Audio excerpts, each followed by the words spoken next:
एक संत और सेठ की कहानी। तो आइए शुरू करते हैं। एक सेठ जी बड़े कंजूस थे। एक दिन उन्होंने दुकान पर बेटे को बैठा दिया और बोले कि बिना पैसे लिए किसी को कुछ मत देना, मैं अब भी आया। अचानक एक संत आए जो अलग अलग जगह से एक समय की भोजन सामग्री लेते थे।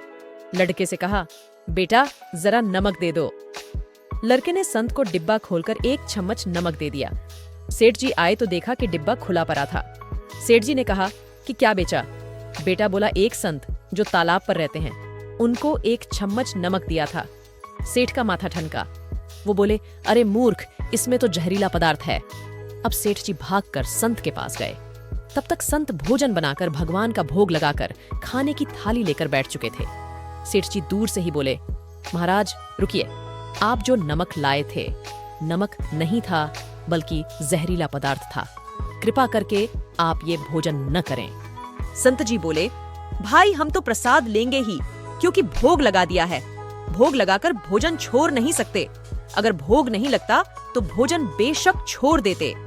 ये कहकर संत ने भोजन को प्रसाद समझकर खाना शुरू कर दिया। सेठ जी के होश उड़ आच गए। वो रात भर वहीं बैठे रहे। सेठ को रह रहकर ये चिंता सता रही थी कि अगर संत को कुछ हो गया तो बड़ी बदनामी होगी। रात में अगर तबीयत बिगड़ी तो कम से कम वैद्य को दिखा देंगे। सोचते सोचते उसे नींद आ गई। सुबह रोज की तरह संत जल्दी उठ गए और नदी में स्नान करने लगे। सेठ जी ने कहा, महाराज तबीयत तो ठीक है। संत बोले, भगवान की कृपा है। इसके बाद वे पूजा के लिए मंदिर चले गए।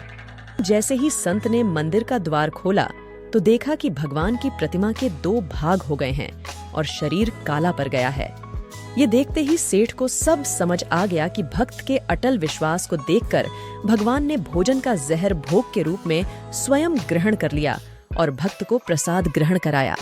इसके बाद सेठ ने तुरंत घर जाकर बेटे को दुकान सौंप दी और स्वयं संत की शरण में आकर भगवान की भक्ति करने लगा।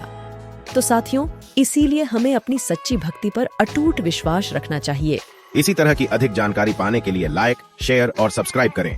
धन्यवाद।